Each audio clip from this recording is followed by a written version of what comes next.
చెప్పయ్యా, ఏమైంది? ప్రాబ్లం ఏంది?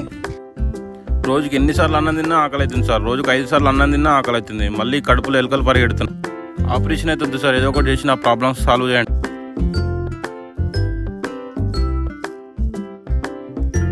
ఆపరేషన్ వద్దు సార్, నాకు భయం అవుతుంది. ఆపరేషన్ కాదయ్యా, మందయ్యా అది. మందా? ఏం మంది సార్? ఎలుకల మందు. పొద్దునుండి సాయంత్రం అన్నాలు కలుపుకొని దెబ్బ కడుపులో ఉన్న ఎలుకలను తెస్తాయి. చెప్పయ్యా పెద్ద మనిషి, ఏమైంది? ఒళ్ళు నొప్పులు, కాళ్ళ నొప్పులు, చేతుల నొప్పులు. మొన్న 2 గోళీలు వేసుకుంటే తగ్గింది. మళ్ళీ పనికి పోతే మళ్ళీ వస్తున్నాయి ఆ నొప్పులు. అయితే పనికి పోకు మరి. ఏం లేదు, ఈ గోళీలు రాసిస్తున్నా, ఈ వాడు తగ్గుతుంది. సరే సార్, పోయేస్తా. చెప్పయ్యా, ఏమైంది? మొన్న జ్వరం వచ్చింది, డోలో వేసుకున్నా. కాళ్ళ నొప్పులు వేసినా డోలో వేసుకున్నా. ఒళ్ళు నొప్పులు వేసినా డోలో వేసుకున్నా. ఛాతిలో పెయిన్ వచ్చింది, డోలో వేసుకున్నా. కడుపు వచ్చింది, డోలో వేసుకున్నా.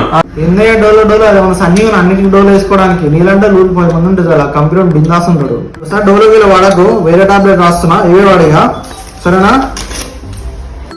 అరే చింటూ, ఒక చాయ్ తీసుకురా, తలకాయ వస్తుంది. అయితే మీరు కూడా డోలో వాడండి సార్, తలకాయ పెంపడే తగ్గుతుంది. ఏంటి మమ్మీ ఎవడు?